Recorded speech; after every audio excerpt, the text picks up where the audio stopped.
Assalamualaikum warahmatullahi wabarakatuh. Perkenalkan, nama saya Ismawati. Saya dari kelas Perbankan Syariah 4. Di sini saya akan menjelaskan atau memaparkan hasil dari makalah saya yang berjudul Pengangguran dan Solusinya dalam Perekonomian Islam.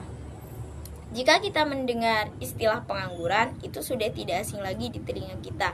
Ya, istilah pengangguran ditujukan untuk seseorang yang tidak bekerja sama sekali, seseorang yang sedang mencari pekerjaan, seseorang yang bekerja kurang dari 2 hari dalam seminggu, atau seseorang yang sedang berusaha mendapatkan pekerjaan yang baik. Berbeda lagi jika kita berbicara dengan Islam. Dalam Islam tidak ada istilah pengangguran, karena setiap muslim diajarkan untuk rajin dan menolak semua kemalasan. Buktinya, seluruh umat muslim dianjurkan untuk bangun saat dini hari dan melakukan sholat tahajud atau kegiatan-kegiatan sunnah lainnya.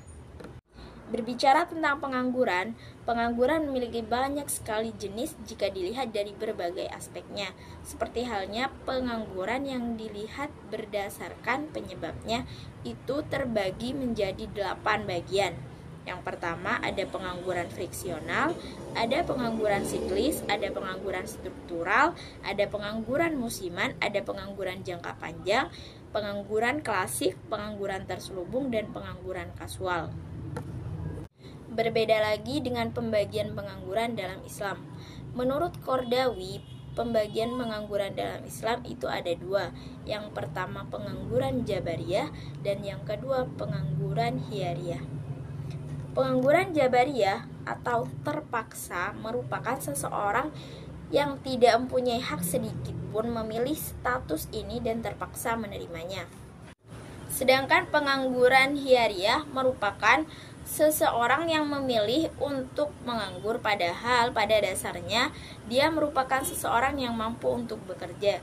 Jadi jika kita pikir ulang, pengangguran hiyariyah itu identik dengan seseorang yang malas karena dia dianggap mampu untuk bekerja namun dia memilih untuk menganggur dan tidak bekerja. Adapun penyebab pengangguran itu juga sangat beragam. Di antaranya menganggur karena ingin mencari pekerjaan lain atau menganggur karena pengusaha lebih banyak yang menggunakan peralatan modern atau menganggur karena ketidaksesuaian antara keterampilan pekerja yang sebenarnya dengan keterampilan yang diperlukan dalam industri yang ada. Selanjutnya kita akan beralih ke dampak pengangguran. Dari yang kita ketahui, dampak pengangguran itu kebanyakan negatif, ya kan? Seperti halnya berpotensi membuat keuangan negara membengkak, meningkatkan angka kriminalitas, dapat memunculkan konflik antara warga negara dan pemerintah, serta juga dapat menyebabkan kesenjangan kesempatan bekerja, dapat menyebabkan seseorang kehilangan keahlian atau keterampilan, menurunkan daya saing, meningkatkan angka kemiskinan, menyebabkan kesenjangan sosial, menyebabkan kondisi politik di suatu negara tidak stabil, serta meningkatkan konflik dalam rumah tangga. Jadi, pengangguran itu merupakan sesuatu yang lebih baik kita hindari.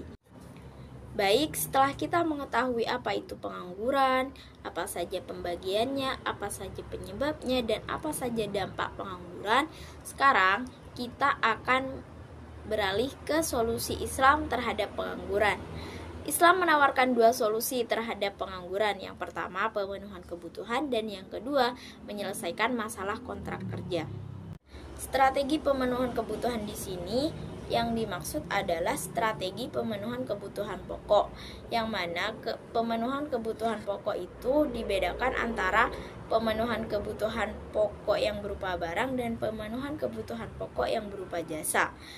Pemenuhan kebutuhan pokok yang berupa barang di sini itu dipenuhi oleh orang seperti kepala keluarga dan semacamnya.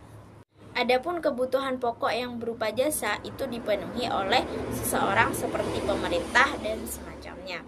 Nah, dan yang selanjutnya adalah menyelesaikan masalah kontrak pekerja, yang mana kontrak tersebut terjadi antara pengusaha dan pekerja. Kenapa kita harus menyelesaikan masalah kontrak pekerja? Karena Jika suatu saat ada percekcokan atau sesuatu yang tidak diinginkan, maka kita dapat melihat ulang apa saja yang kita janjikan dan apa saja isi dari kontrak kerja tersebut. Jadi, kita dapat dengan cepat memutuskan apa yang harus kita lakukan selanjutnya, seperti itu, agar kita dapat menemukan solusi yang tepat dan cepat. Selanjutnya yaitu anjuran bekerja dalam Islam. Sudah saya katakan di awal bahwa dalam Islam itu tidak ada istilah pengangguran. Di sini saya hanya memberikan 2 dari sekian banyaknya anjuran bekerja dalam Islam. Yang pertama ada pada surah At-Taubah ayat 105 dan yang kedua ada pada surah Al-Ankabut ayat 7. Baik, itu saja dari saya, kurang lebihnya mohon maaf. Jika ada yang tidak difahami bisa ditanyakan langsung lewat kolom komentar. Atas perhatiannya saya ucapkan terima kasih. Wassalamualaikum warahmatullahi wabarakatuh.